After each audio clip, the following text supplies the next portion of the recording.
The religious tend to have problems with atheism, all the while not actually understanding anything at all about atheism.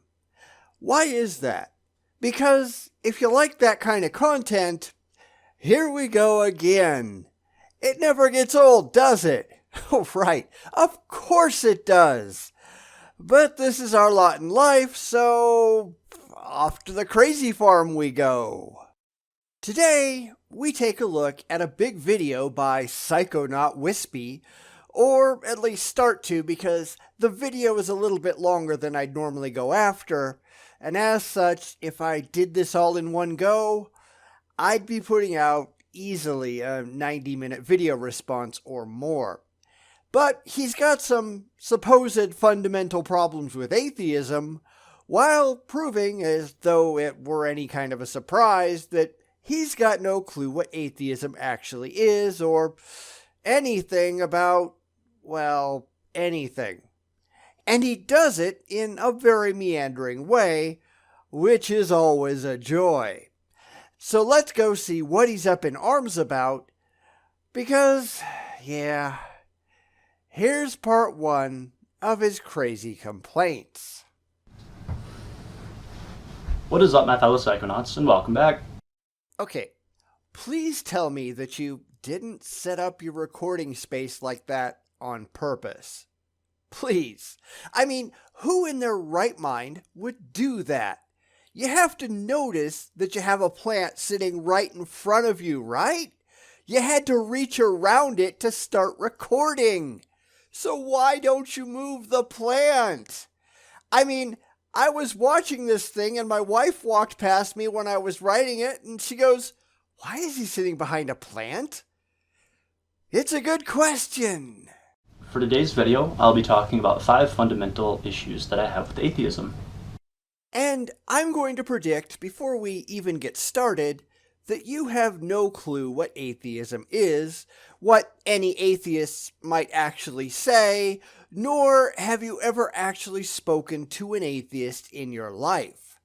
Because that's how these videos tend to go, right? Some apologist making absurd claims about atheists without stopping to figure out what any atheists actually think in the first place. So yes, I figure it's going to be another video just like that. Let's see if I'm right. Now, before I get into that, I know my opinion is going to differ from some others, and for that reason, I would encourage you all to leave your feedback, questions, and any criticisms of these ideas down in the comments section below. I would love to open the door to further dialogue on this topic, and if any of you guys want to do some sort of a Discord call or communicate in any way talking about this, I would be happy to. Maybe with your guys' consent, we can even post the discussion here on this YouTube channel and get more people involved in it. Religion and philosophy are 2 of my favorite topics to talk about. Now, in general, I am never opposed to further communication. But, as I pretty much knew would be the case before I even looked, as I'm writing this, there are 98 comments on this video, almost all of them from atheists. And how many responses has this guy made? 0. None. Nada. Zip. He's not interested. We've seen that many, many times before, haven't we? I mean, there's a perfect tool for having a back and forth conversation right there at the end of every video, and the religious, even though they say they want to talk to people, they never take advantage of it. What gives? Now, I've got a little note card here that I'll be referencing throughout the video with my 5 main points. I'm going to warn you right now, this guy spends a lot of time in this video just meandering around, and for the ones that are really obnoxious, I am going to fast forward through it. I don't care about his note cards, I don't care about his hobbies. We're here to look at his supposed fundamental problems with atheism, and I'm going to try to stay on topic. For anyone who's interested in watching all of his extraneous nonsense, the link, as always, is in the description. So, let's get started. However, I will branch off on these ideas as I go on, but they do all kind of connect in one ultimate way. Now, the first issue that I have with atheism is that it seeks to prove other religions wrong rather than prove itself right. Which just proves, as I predicted, you don't have a single clue what atheism is. Now, that's hardly a surprise because that seems to be the case with every single one of these apologists. They think that we are just like they are. They think that we have a religion just like they do. And they're just wrong. We are nothing like they are. There is no proving atheism right because atheism has no position to take. There are no creeds or teachings or beliefs in atheism. It is simply the idea that we have no good reason to believe in gods, therefore we don't believe in gods. We're not saying that that's the correct belief. We're saying that it's the only position one can rationally have based on the evidence that we have at hand. So you got that one wrong. Keep showing that you have no idea what the hell you're talking about. The goal of atheism doesn't seem to be so much to prove that there is no God or prove that there is no creator or universal consciousness or life after death, right? That when we die, it's eternal blackness and wants to prove karma wrong and all that sort of thing. That's not so much their goal, but rather to prove that people who believe that are wrong because their beliefs are not founded in scientific basis. There are no goals to atheism. You got that one wrong too. Atheism is not a competing religion. Atheism, whether you like it or not, is the default position. Absolutely no one pops out of the womb believing in a god. We are all born atheists by definition. All I am doing, and I of course can only speak for myself, is pointing out that you have no rational justification for adopting a different system of belief. We are looking at the claims you are making, not us. You, and trying to determine if they have any rational basis in fact. And unfortunately for you, they don't. You know they don't. That's one reason, I think, that you try to keep turning this around on us, because you have nothing intelligent to say in your own defense. That doesn't stop you from being completely and absolutely wrong. You need to do a whole lot better. Atheism builds a lot of its claims about the world on science, right? No, we have no claims. None whatsoever. We look at the evidence that we have at hand and we determine, based on that evidence, what is the most likely and most defensible concepts available to us today. Science just happens to be the most applicable tool in our tool belt when it comes to the real world. We're not making any claims, though. We're just following the data.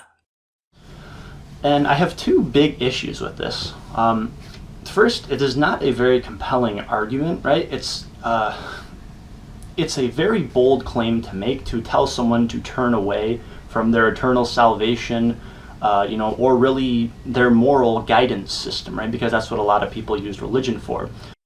But that's not what we're doing. Besides, your eternal salvation only means anything if your beliefs are factually correct. If there is no God, you're not going anywhere after you die, no matter how much you believe in it. We're just asking that you prove that there's a God, and you can't do that. We're not the ones making claims. You are. We're just asking you to back up your claims, and you can't.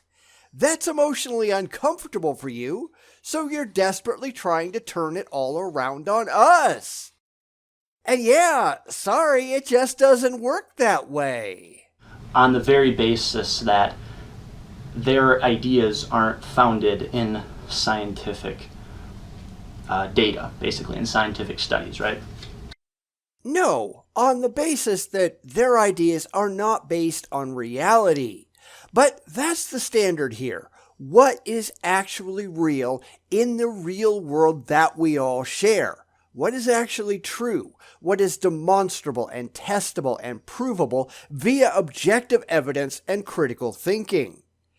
And you can't do any of that because your beliefs are based on feelings, not facts, and that's inherently irrational. So I think it's kind of hard to just turn from everything that maybe you've been raised with into something just because it hasn't been proven in a study, right? The word that you're looking for here is indoctrinated, and indoctrination, in this sense, is not a healthy thing. So let's look at that. Indoctrination is the process of teaching a person or group to accept a set of beliefs uncritically. And that's what religion does. It teaches children that certain things are true and cannot be questioned before they've reached the age of reason. It is child abuse. All we're doing is asking you to think about it, and you're refusing. How sad is that? And my second issue with this particular approach towards your philosophy of the human experience and the world, and that there is no God, and there's no creator, and then death is the end, and no universal consciousness and all of that. All things that you're just attributing to us.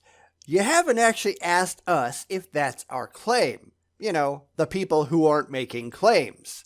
That just happens to be what is best supported by the data that we have. Ultimately, that's what all of this comes down to. Data. What can be best defended based on the facts that we can point directly to? And newsflash for you, that's not any of the things that you believe. Is that it really ignores the subjectivity of the human experience, right? We are all experiencing the world differently based on the way that we've been raised, based on the way that we have, based on the experiences we've had, whether they be spiritual in nature, whether they be divine in nature, near-death experiences, all that sort of thing. It really ignores that and just says we need to only rely on science for our understanding of the world. Because the real world isn't subjective, it's objective. That's where you're going completely wrong. What you're describing is a subjective interpretation of objective facts. The world exists the same way for all of us. We all go through time 1 second after another. It's your subjective experience and interpretation of that factual reality that may differ. And instead of trying to filter out your subjectivity and determine what's actually going on, you embrace that subjectivity and pretend that it renders the objective irrelevant. And you're wrong. And I guess I have a point 3 about that as well. It places all meaning in science as well. It basically says, atheism basically says that your belief system is meaningless because it is not supported by scientific evidence. And the fact of the matter, guys, is that the only person who can give meaning to anything in your life is you, right? You are the only person who can give value to things. Funny, because the religious tend to say that God is what gives anything meaning. Without God, everything else is meaningless. Make up your mind. But of course, he's just going to go off down the road because it's all got to be emotionally comforting. And that's all just nonsense. It's the same kind of crap we see from the religious all the time. All feels, no reals. It's all about how good your beliefs make you feel, with no concern whatsoever whether what you believe is factually true or not. And that's a problem. It's why the more educated you are, the less religious you tend to be, because you stop being concerned with fee-fees and you start being concerned with reality. I really wish they'd give it a shot. If you think that science is the only way that you can give meaning to something, it is very likely that you will live a very depressing life. Which says nothing of any kind about the truth of the proposition.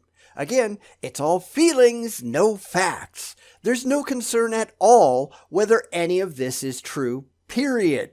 So long as it makes them happy. That's an insanely irrational and ultimately immature way of looking at the world. I'm not trying to insult the religious here, but give me a break. This is not how intelligent people operate. It's just not. Because comes down to you guys. It really does come down to you, what you enjoy, what you're going to give meaning to, and how you're going to live your life. And at the end of it, be okay with what you've done, be happy with what you've done, and give meaning to what you've done. That is the true purpose. Which still doesn't say anything about the truth value of anything that you've done. So here's an analogy for you. Say you go through your entire life thinking that you're Superman. You save people, you right wrongs, you stand for truth, justice, and the American way. The problem is, you're crazy. It doesn't matter how good the things that you believe might make you feel if they aren't true. You're not actually Superman. You're just pissing people off and knocking down little old ladies as you run down the street going, By the same token, there is no reason to think that there are any gods. What you are suffering from is called a delusion. It's a mental aberration that is ultimately unhealthy. Not just for you, but for society as a whole, because they gotta put up with it. You're screwing everything up. Knock it off. So, okay, now my second problem with atheism is that it ignores the fact that science is composed of theories, right? Science is composed entirely of theories. It is basically a system that humans have created to develop their understanding of the world. But it is a flawed system. It is not perfect. Which only proves you haven't got the slightest clue what a theory actually is. This is absurdly common among the religious because, as should be no surprise, they don't think very well. They take what they've heard from their religious leaders and they treat it as gospel truth, which leads to a whole lot of asinine bullshit being passed around by people without a clue. But as I keep saying, this is not about the truth, which is why they keep getting pretty much everything so absurdly and painfully wrong. So let's try to teach them some facts. A scientific theory is a coherent group of propositions formulated to explain a group of facts or phenomena in the natural world and repeatedly confirmed. It is not a wild guess. Anyone who says that it is, that person is an idiot, and you shouldn't be listening to anything that they have to say. A scientific theory is as close to a fact as you can get in the realm of science when it comes to this kind of thing. And as Stephen Jay Gould once said, they are confirmed to such a degree that it would be perverse to withhold provisional assent. Now, that doesn't mean that they can't be wrong. We learn new things all the time, and new data means new evaluations of the things that we have thought applicable because it may not be applicable anymore. That tends to make the religious uncomfortable because they're looking for universal truths that never change. But too bad. That's not reality. Please try to learn how to live in it. And the fact of the matter is that no scientific theory can be proven fully true, right? And that's a huge blind spot of atheism. They really want to rely on science, but the fact of the matter is that even if we are going to build our entire understanding of the world on this, and we're going to build everything off of it, science is changing. It is not a static thing. Our understanding of the world is changing as time goes on, right? Yes, it is. Unlike religion, which is a system meant to cater to the overly emotional and not particularly smart, to make them easier to control and keep them happy and out of your hair. Given a choice between the two, I choose science. No, it's not perfect, but at least it has an internal mechanism for continually fixing its errors. Unlike religion, which not only doesn't fix its own problems, it doubles down on them. It asserts that it cannot be wrong, and any evidence to the contrary, well, that's got to be rejected as heresy because, see above. Religion cannot be wrong. But again, at the end of the day, we cannot prove anything fully true with science, right? No, but neither can any religious belief. And religion has nothing at all outside of wishful thinking to back it up, whereas science has tons of evidence. Objectively verifiable, repeatably testable, independently corroborable evidence, while religion has nothing. Nothing at all. It has feelings, it has wishful thinking, and even when it's proven to be absolutely false, it doesn't matter to believers because who the hell cares? What difference do the facts make? It's all about the feelings. If religion had some system for getting rid of bad ideas, I probably wouldn't say, but they don't. Because they don't get rid of bad ideas. They embrace them. They celebrate them. They make them cornerstones of their faith. And when anyone dares to question them, they go after them with a childish fury that ends up with far too many people dead and far too many families destroyed. This is the way religion works, people. It's really not that difficult to understand. So it's kind of bold in that way, atheism. It's kind of bold in the way that says, well, because we have science, we don't need to bother with any of this other stuff, any of the spiritual nonsense of these people gathering in religious areas. We just need to use science because it is our understanding of the world. And it is a very, very bold claim to make. And it is kind of a faith-based system in and of itself, but I'll get onto that later. Except it isn't. Again, we just have to look at the definition of the words that he's using. Now, faith in the religious sense is defined as belief in God or in a set of religious doctrines. What he's really doing, what a lot of apologists do, is playing fast and loose with his definitions. He's just going with an entirely different definition of faith, which in this case is confident or unquestioning belief in the truth, value, or trustworthiness of a person, idea, or thing. Except that's not what we're doing at all. If it was, science would never change and our opinions would remain constant because we'd believe that science can't be wrong. We'd be doing exactly what religion is doing. And obviously, that's not the case. That's what the religious are doing with regard to their religion. It doesn't describe atheists at all. These people are just staring in the mirror and going, see, that's you. In fact, pretty much nothing that he says actually describes atheists, does it? It's just his mental image of what he feels atheists must be like without ever having talked to an atheist in his life. He's sure not having any kind of intelligent conversations in his comments, even though nearly 100 people have tried. He simply isn't concerned. What does that tell you? Nothing good, my friends. Nothing good. Anyway, I'm going to stop here this time around, otherwise this would be a very, very, very long video. Over the next couple of weeks, we'll revisit Psychonaut Wispy and continue this video, so, look forward to that. But while we're at it, what do you think? Let me know in the comments, because I will actually answer, unlike pretty much every apologist out there. Why is it that they're so terrified to actually engage with their detractors? Or, if they are willing to engage, it's only in a way that they can monetize. Did you ever notice that? Because that's what all of this is really about. Money and power, control and influence. Never truth, never fact, certainly never evidence. Because who the hell needs that, right? See you next time. Why is it that the religious know absolutely nothing about atheism? I mean, they like to play make-believe, but when you compare what they claim to what atheists actually say, they share nothing at all in common. And it's not just Psychonaut Wispy, it's all apologists. Why are these people so dense? I don't know, but maybe we'll find out coming up next. Welcome back to part 2 of Psychonaut Wispy's 5 meandering complaints about atheism, even though none of them have anything at all to do with atheism, because the religious really don't have the slightest clue what the hell they're talking about.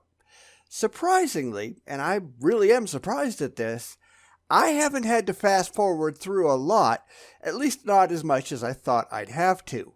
Nothing has been concise, and there's still that stupid plant. I mean, honestly, what is with that plant?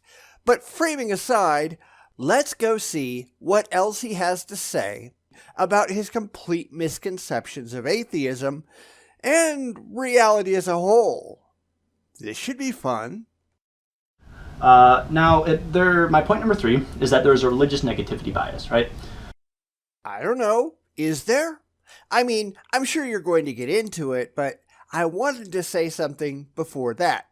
In general, a negativity bias comes because, at least according to some people, you are more likely to respond strongly to negative things rather than positive things. I'm going to assume, and I could be completely wrong, that he's going to propose people see the negativity in religion more so than they see the positivity because of that bias. Now I'm going to let him get on with it. I just want to remind people of that classic Steven Weinberg quote that says, "Religion is an insult to human dignity. With or without it, you would have good people doing good things and evil people doing evil things. But for good people to do evil things, that takes religion." If you talk to someone who is an atheist and ask them why they don't like religion, oftentimes they will bring up things like the Crusades. I've seen people bring up things like Islamic terrorism, like, for example, the Catholic Church's suppression of information, right? And yes, I mean, they've got a good point, right? There have been really terrible religious people, just as there have been really, really terrible atheist people. I mean, just look at the Soviet Union, right? I mean, persecution of all kinds of religion in the Soviet Union, right? Let me stop you right there. See, this is where you're not understanding what's actually going on. Where you have the Crusades and Islamic terrorism and all that, those are things that can only happen because of religion. If you removed religion entirely from those situations could not have happened as they did. These are evils done in the name of religion. However, nothing in the Soviet Union was done in the name of atheism. None of it was caused by atheistic beliefs, mostly because there is no such thing. They were done because of communism, not atheism.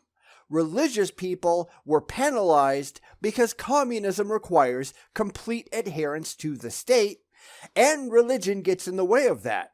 That's not atheism, and a lot of people simply misunderstand how any of this works.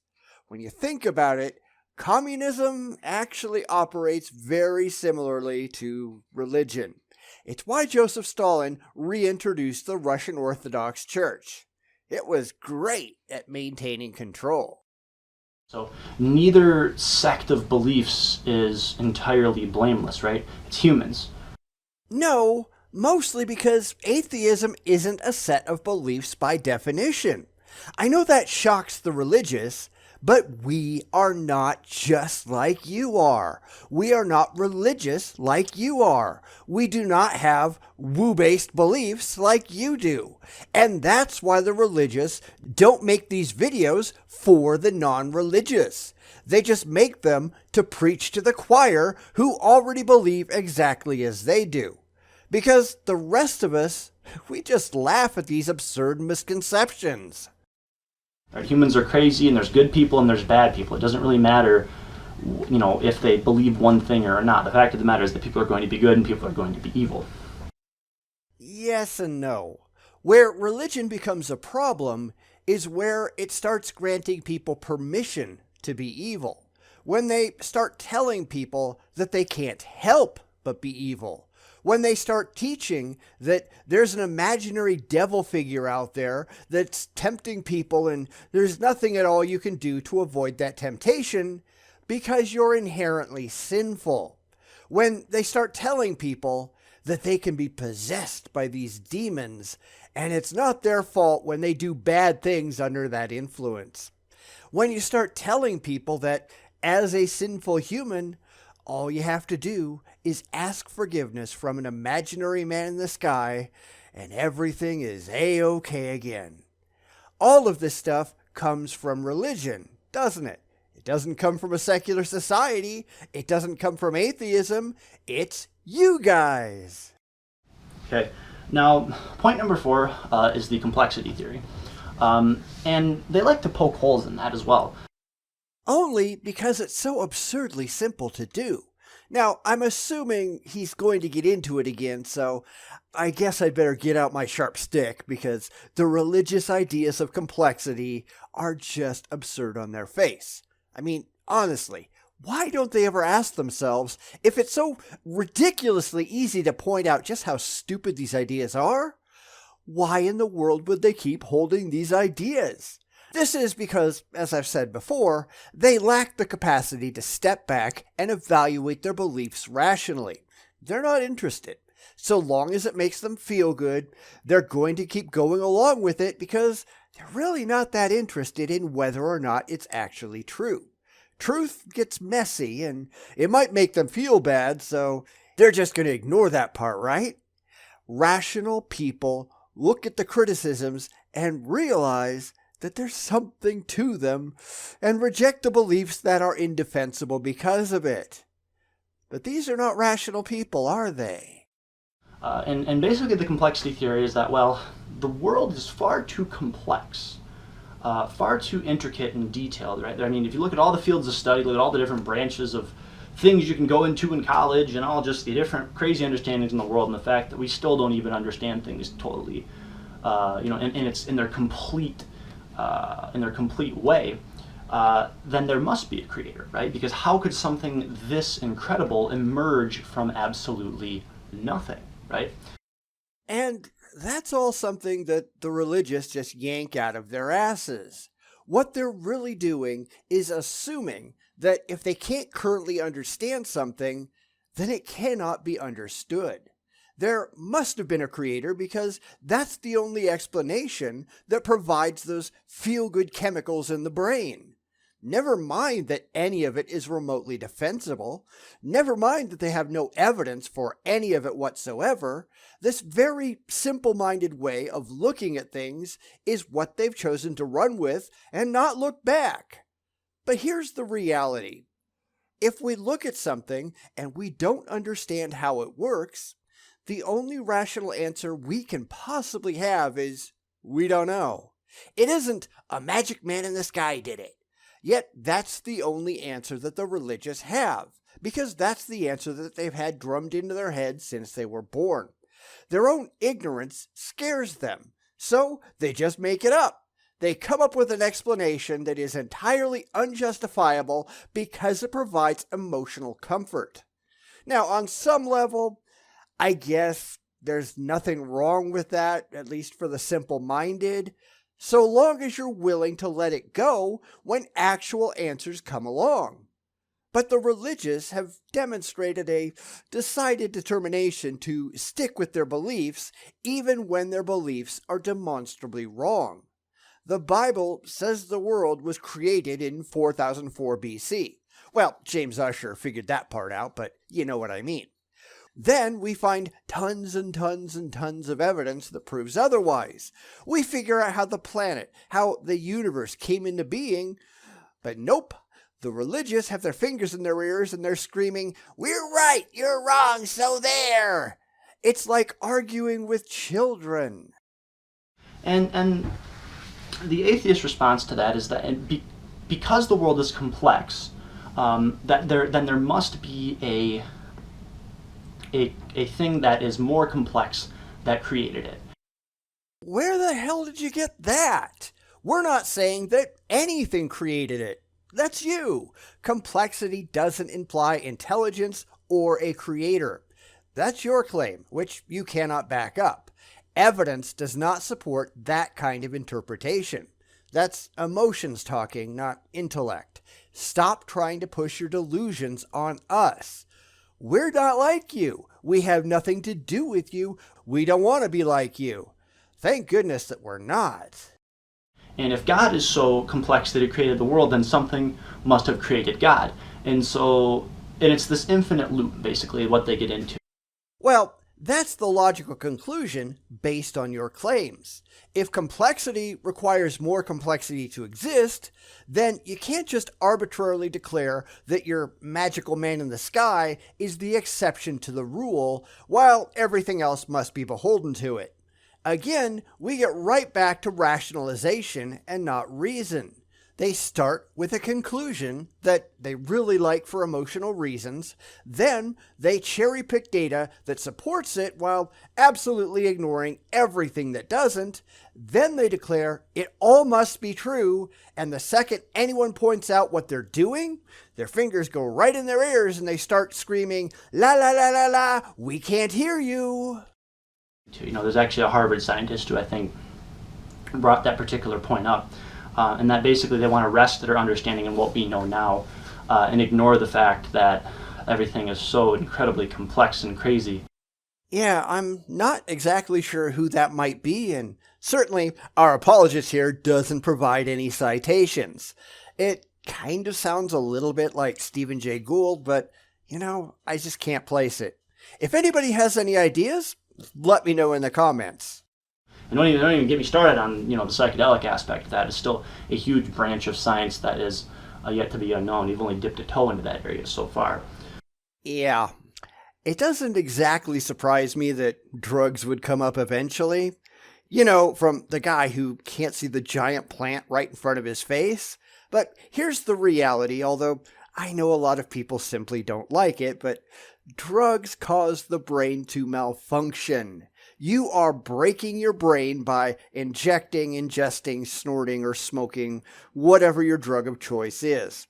You'd have to be a real idiot to think that your malfunctioning brain is somehow going to teach you anything about the real world while it's completely wigging out. So please, let's not go down that rabbit hole. It isn't going to get you anywhere useful. But the issue that I have with that argument is that you don't really need to have something that created God. God, he kind of solves that if you really think about it. No, it doesn't. That's just special pleading. It's a logical fallacy for a reason. You cannot propose a universal law and then make exceptions to that law because you have no other options. Absolutely everything has to follow this rule. Except for my made-up exception that I'm going to declare out of the blue because it makes me feel good to think that it exists. Well, why does your made-up exception get to be the exception? I mean, you haven't even proven that your made-up exception exists in the first place. Keep that in mind. Why can't the exception be the universe itself? The universe that we all share and can actually prove exists. Well, of course, it can't be because that's not the solution that the religious are desperate to reach. This isn't about truth, it's about comfort, it's about feelings. The religious simply cannot be honest about it. If they were rational, they wouldn't be trying to shoehorn their religious beliefs into the situation. They would admit, as the rest of us do, that we simply do not know right now, and they would keep looking. They might look at the data, all of the data, not just the cherry-picked crap that fits their scenario, and perhaps suggest some hypotheses that might fit in with what we know right now. But that's not what they do, is it? This is why their beliefs simply make no sense at all. Or the universal consciousness, or whatever you want to call it, right? The higher world, the higher dimensions, the spirit world, whatever you want to call it, like that kind of solves that riddle there because it is a complex system that we cannot understand, right? It's a made-up thing that cannot be demonstrated to exist in reality. That's why it's rejected as a real-world solution. You can't just make something up because it fits your pre-existing blind faith and expect anyone to take it seriously, yet that's exactly what the religious do. And for some reason, they cannot figure out why absolutely nobody outside of their little religious bubble buys into it. It's for the same reason that I can't just make something up, say, Bobo the Tree God, or invisible, intangible, universe-creating pixies, and declare that I've solved the problem. Except I haven't solved anything, and neither have you. And so this system around us is complex enough. So we're trying to make sense of this, but yes, there's something greater that we cannot understand. We cannot see how, we cannot fathom how that has created this world. Because that happens to fit into your pre-existing religious worldview. It's because you've got an agenda and you're going to get where you want to get no matter what it takes. Ultimately, that's what all of this is about. The religious refuse to scrub their preconceived notions from the equation and just go on the evidence. The evidence, the full and unrestricted evidence, it doesn't get them where they want to be. So they start with the conclusion and they work backwards. And then they deny that's what they're doing. Anybody see a problem with this? I don't subscribe to there needs to be a hierarchy of things. I think there can be one great power, if you will. But if you guys have any ways to compel me into that, I don't know. Maybe I'm just being illogical, although that's like a whole branch of study as well. Anyway, getting off track here. So nobody, absolutely nobody, has to compel you to do anything. We just have to point out that you are, in fact, being illogical, irrational, and ridiculous. It's why religious arguments often look like a book on logical fallacies exploded all over it. The whole point of logic and reason and critical thinking is to edit out all of those subjective wishes and desires and go only with the facts at hand. That goes for everyone. It goes for me, and it goes for you. It goes for everyone on the planet. Nobody's subjective desires mean a damn thing. Yet that's what religion is based on. 100% pure wishful thinking. You know, the more you look at these religious videos, the more clear it becomes that they aren't only not paying attention to the real world, they're actively hiding from it. Reason and religion share absolutely nothing in common, except they both start with the same letter. Now, I suppose I can't be too mad at people because often this isn't their fault. As we spoke about in the first part, religion relies on indoctrination, and most of the time, the religious have simply been brainwashed into this ridiculous cult before they had the tools to think about any of it critically. Often, because of their religious indoctrination and beliefs, they never develop those skills at all, and certainly they are incapable of applying them to their religious beliefs, because the first thing you learn as a newly minted theist is not to ask questions and never doubt. If you can't doubt, then you can't look critically at your beliefs and ask yourself why it doesn't have any evidence. Then it's really hard to get yourself out of the mindset that you've already got it all right if you only just blindly believe. It's why he's asking badly phrased and meandering questions about atheism instead of taking a look inward and wondering why the hell he believes the unsupported nonsense that he believes. It's a much better use of your time, but the religious are simply incapable. And that's kind of sad, isn't it? Anyhow, next time we'll get to his last question and all of his meandering sub-questions that he's invariably going to have. Go ahead and post any predictions in the comments, and we'll see just how easy it is to read our theist here. I've already got some ideas on my own, so let's see if we're right. Do you ever see a video that, by the end, you realize that you should have called it all along? I mean, in retrospect, it just seemed so obvious. This is one of those videos, and at least it isn't one of the trolls who are just poing what they hope is a gullible audience. But it is just as sad. So strap in, grab your favorite beverage, and come along because this is going to get bumpy. One last time to finish off this Psychonaut Wispy video, and he goes completely off the deep end. I mean, I guess we should have expected it, but I was actually surprised by the end of this rambling mess, and suddenly It all makes complete sense. So here we go with his fifth meandering, completely random complaint about atheism, that thing that he doesn't understand at all. This gets pretty painfully bad. So I'm kind of sorry in advance for your suffering.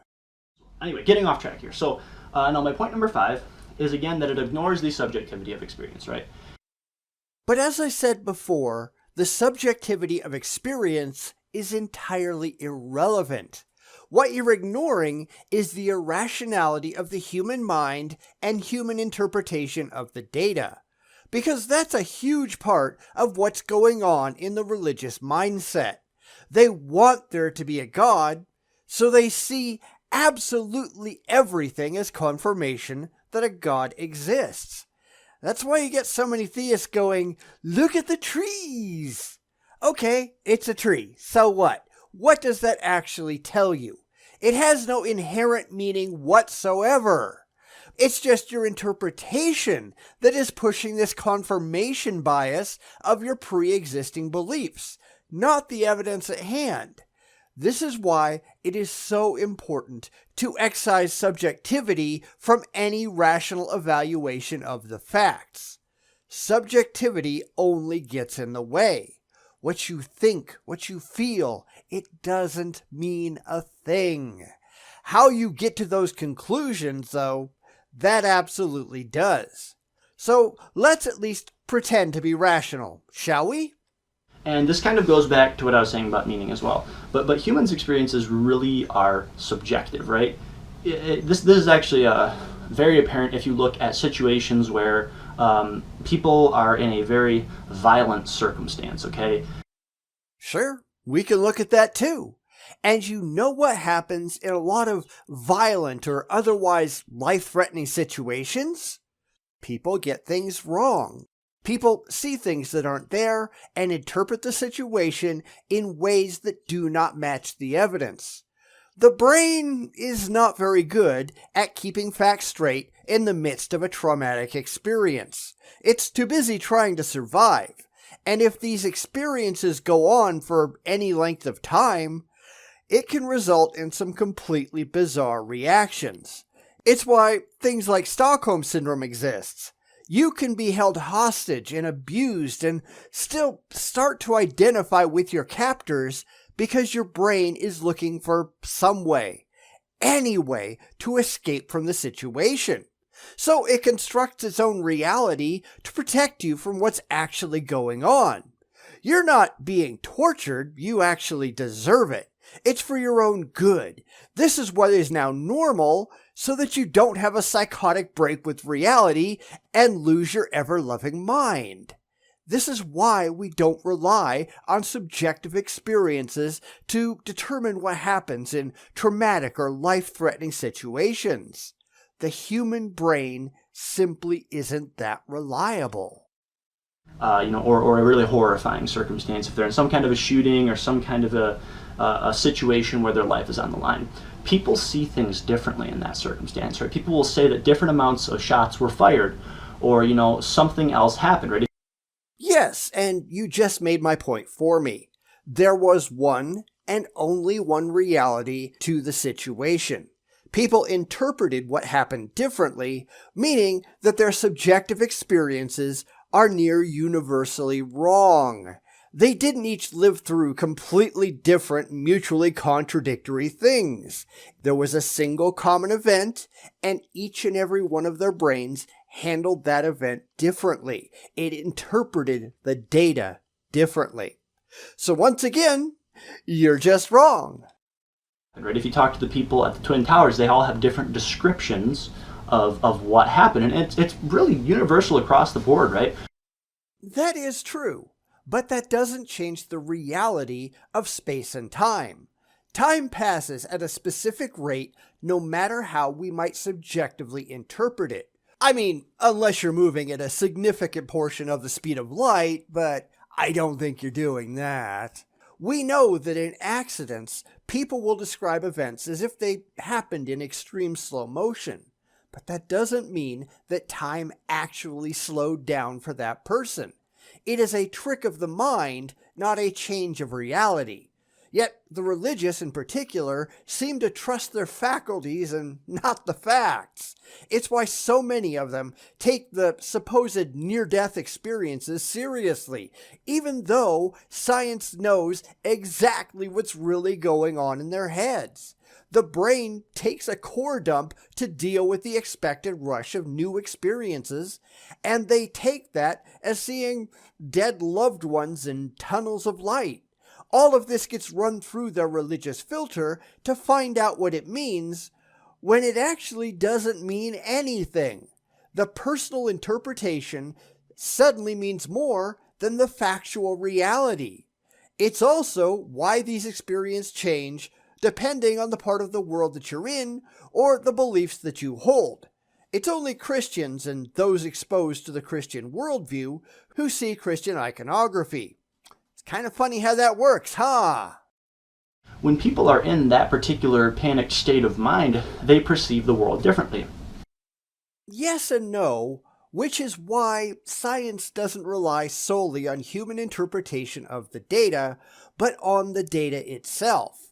We can't see into the microwave or into the infrared or ultraviolet, but those things still exist whether we can experience them directly or not.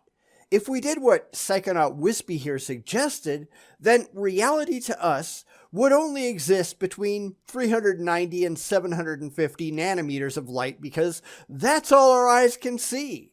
No sounds would exist outside of the range of 20 to 20,000 hertz because we couldn't hear them. Our reality would exist in a bubble no larger than 3 miles in diameter because that's as far as our eyes can see at any one time.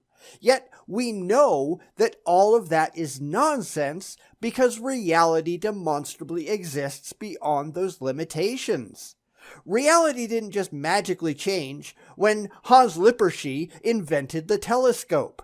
The world didn't change when Zacharias Janssen invented the microscope. We just learned that reality extended beyond our senses. It's not all about us, folks. And that kind of goes back to Einstein's theory of relativity, right? And that our understanding of space and time is relative to where we are in space and time, right? And this kind of goes even further back to videos I've posted years and years ago about, the dimensionality of the world and how as three-dimensional creatures we are perceiving the world, right? We cannot fully perceive or fully see in 3 dimensions, but our understanding of the world is based on where we are in it, right? And that kind of also goes to the next level of it as well. Perhaps a 4th-dimensional creature would have a far better understanding of things. It could understand the laws and the rules of our world around us far better than we can because we are immersed in a 3-dimensional world, right? Except, we're not. You do know that time is a 4th dimension, right? We are 4-dimensional creatures. We experience time and the 3 dimensions of space. It might be quibbling, but it just had to be said. Wispy here has no clue what the hell he's talking about. And I'm not really surprised by that, are you? So, I guess those are just some of the five main issues that I have with it. And I've been in some discussions with people, and I consider myself a pretty religious person. I'm a Christian. I believe that God created the world and Jesus came back to save me from my sins, but that doesn't mean that I think that anybody who doesn't believe in him is damned, right? Then you're not really much of a Christian, are you? At least not as most people interpret Christianity. Because this is exactly what the Bible says. 1 John 5:11-12 says, "And this is the testimony. God has given us eternal life, and this life is in his Son. He who has the Son has life. He who does not have the Son of God does not have life." John 14:16 reads, "Jesus answered, I am the way and the truth and the life. No one comes to the Father except through me."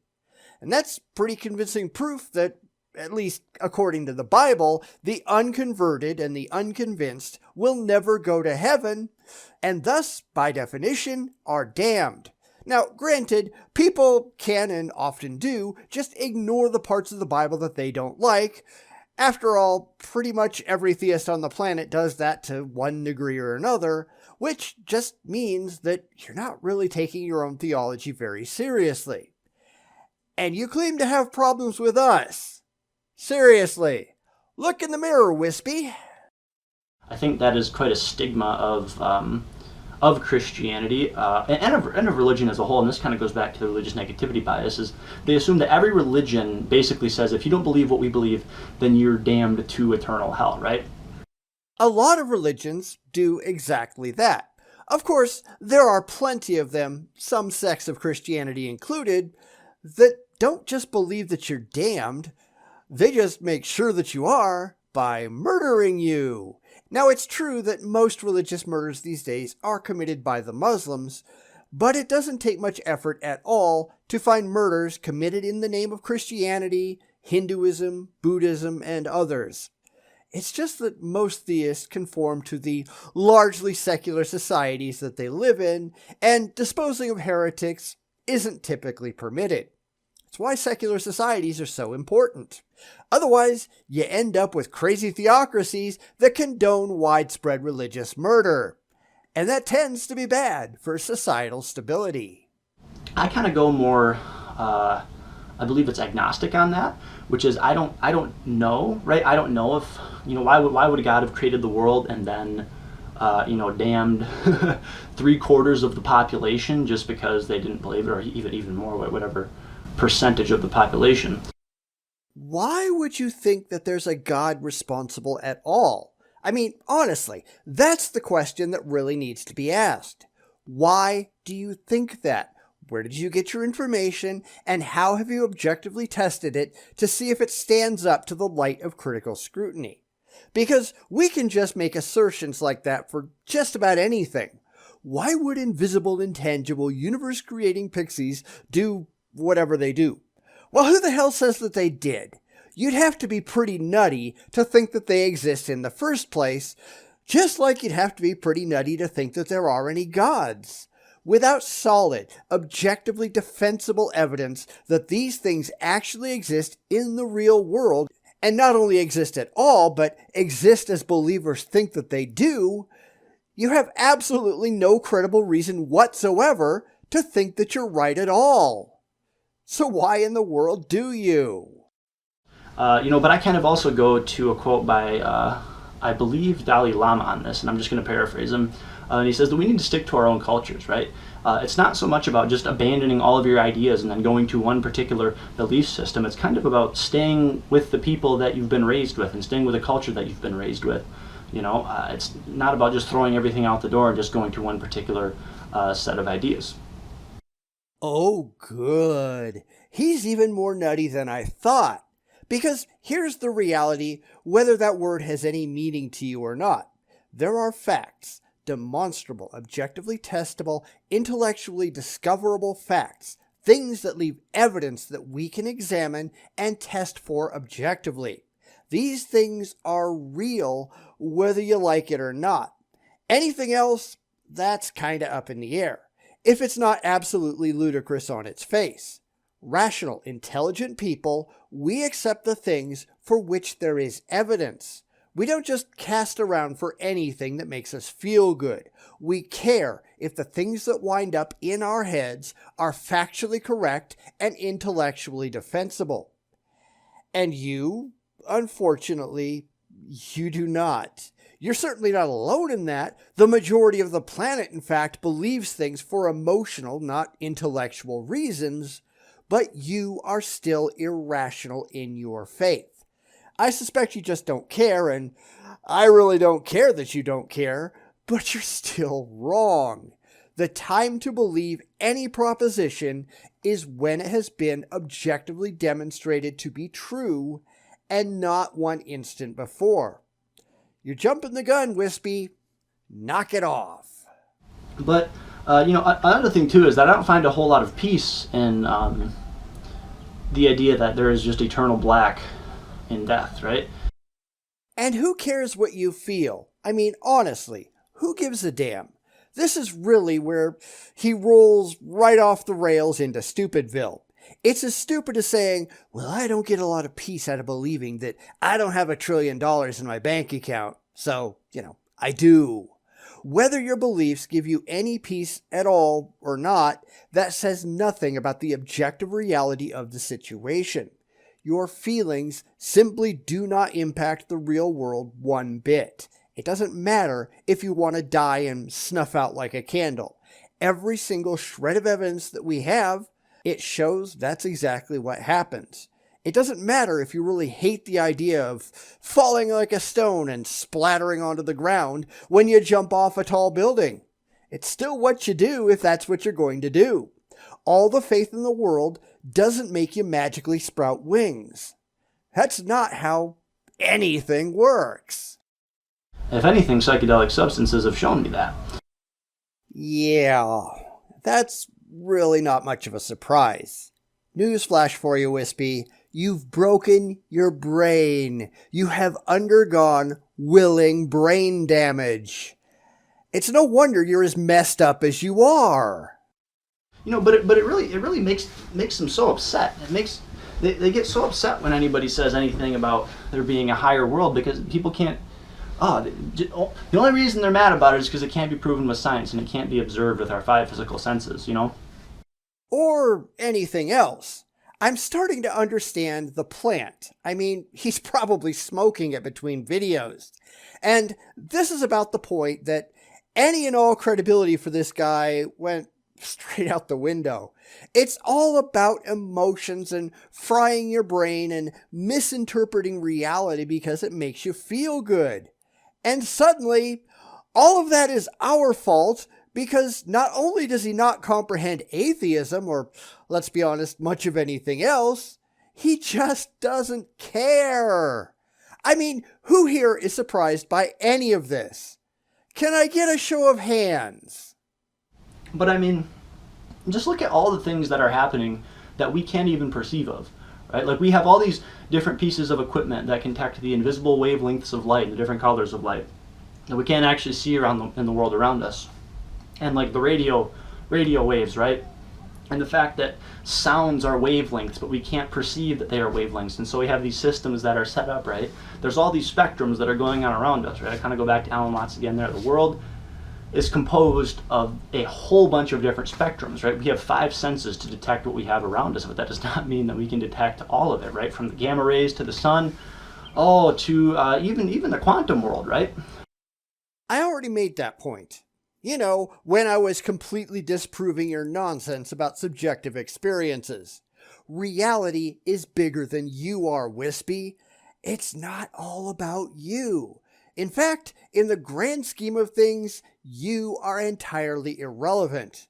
We all are. Nobody cares how you feel or what you experience or any of that, really. It's about what is actually real, not about how you interpret your experiences. The problem here isn't us, Wispy. It's you. It's all you. Figure it out. There is far so much happening around us that we do not have a immediate perception of. So, what was that drivel you were saying about subjectivity again? Because it sounds like, on some level, even you realize that it doesn't actually matter. Your feelings and your experiences are not indicative of what is actually going on. Somewhere in that pathetic little drug-addled mind of yours, you realize that you're completely wrong, but you don't want to admit it because it gets in the way of your feelings. So you know you're mistaken, and you just don't give a damn. That's pathetically sad. We just have tools that could be very flawed in nature that are kind of making sense of the world around us. And your evidence for that is what? Or is this just one more thing that you yanked out of your asshole because it makes you feel comforted? Honestly, the more I watch these religious numbnuts, the less impressed I get by their supposed thought processes, if there really are any to speak of. There is something very, very, very wrong going on upstairs in the mind of the theist. Now, for some of them, like Wispy here, I think we can explain it, but for many others, I think there's some kind of deeper malfunction going on. I don't know. What is your take on their biological or emotional defects? Let me know what you think in the comments. And so to say that there isn't something greater, there isn't some kind of something that is outside of this reality, is almost to ignore the fact that we know so little about the world around us, and that we have so little of a perception of what is happening. We are very, very limited, right? Yes, we are. But that doesn't mean that you just get to make things up that are entirely unsupported by any evidence of any kind just because it fills some emotional desire in your tiny little adult brain. Because you notice that the religious, even hippy-dippy idiots like Wispy here, they tend to get offended when somebody suggests that their gods aren't the real gods. Someone else's god has to be correct. You know, it's funny that he makes the claim that we don't know what's out there, and largely he is right in that. But then he wants to tell us that there's a god of some kind out there. And how the hell does he know that? Really, we need to see your evidence, because we only start believing in these things that we can't see when we've found a way to test them and measure them and demonstrate them and show that they're real. As I've said before, the time to believe a proposition is when it can be demonstrated, and not 1 second before. If someone had decided in the 1500s that DNA existed without having the slightest idea how to demonstrate it, their claims, even if it turned out to be 100% accurate, they would have been irrational to make. Claims and beliefs are not justified without evidence. Just saying, well, I could be right, that means nothing. You could also be wrong, and without evidence, you are much more likely to be wrong than if you just happened to luck out and got your bizarre assertions right. Nobody cares what you believe. Nobody cares what you have faith in. Nobody cares what you want to be true. We care what you can prove. And you can't prove a goddamn thing. Goddamn, Wispy. Get to work! So, yeah, that is all for today's video, guys. Thank you so much for watching. Again, I would encourage you all to go ahead and get in on this discussion if you have anything to add. I know that generally psychonauts tend to be spiritual people. You don't necessarily have to be religious, but I mean, psychonautics basically is the act of exploring different states of consciousness, whether it be through lucid dreaming, through hallucinogenic drug use, through conscious breathing, through meditation, right? Through damaging the only means that you have of evaluating reality on its own terms, which, sure, makes you spiritual because you've scarred your gray matter and fucked up your brain. It's people who don't actually understand anything that's actually going on, and apparently, they just don't care. So while you're at it, yeah, why don't you just stick a railroad spike in your ear and see how that makes you feel? Now, don't actually do that because, you know, doing that is stupid. But if you're just looking for random experiences, go for broke, right? What can it hurt? Yeah, don't answer that. And so generally, I like to think that psychonauts have more of a, they're a little bit more in tune than the average layman with their spirit. No, they're just completely out of tune with reality. And that's kind of the problem. Dumb people are dumb. You know, and I find it hard to believe that a large part of the psychonautic culture would fall under the branch of atheism. So maybe I'm just preaching to the choir here. But anyway, peace and love, guys. I'll see you on the next video. No, you've just attracted a lot of atheists, and if you look at your comments, they're not agreeing with you. And of course, this is just yet another theist who doesn't understand how to hit reply and respond to his detractors. Now, maybe he's just too wasted to make his fingers work, I don't know. But regardless, I think we all know why this was such a meandering mess in the first place. Because Psychonaut Wispy here is a complete mess. I realize in retrospect that, you know, I could have cut out a lot of his video, but it was more fun just watching him dig his own hole and willingly lie down in it. That's really half the entertainment value of the religious, because they're so utterly clueless about what's going on. The fastest way for a rational person to get out of religion is to study religion and the religious. The more you look at these people, the more ridiculous they get. But they're all ridiculous for the exact same reason, aren't they? You will never find a theist who believes for any reason other than delusion or emotion. It's the generic explanation for all of religion. And that's what makes all of this so pathetically sad. It's all so easily demonstrated and simply explained. And they just don't get it. And then they complain when we keep pointing it out. That's even more sad in and of itself, isn't it?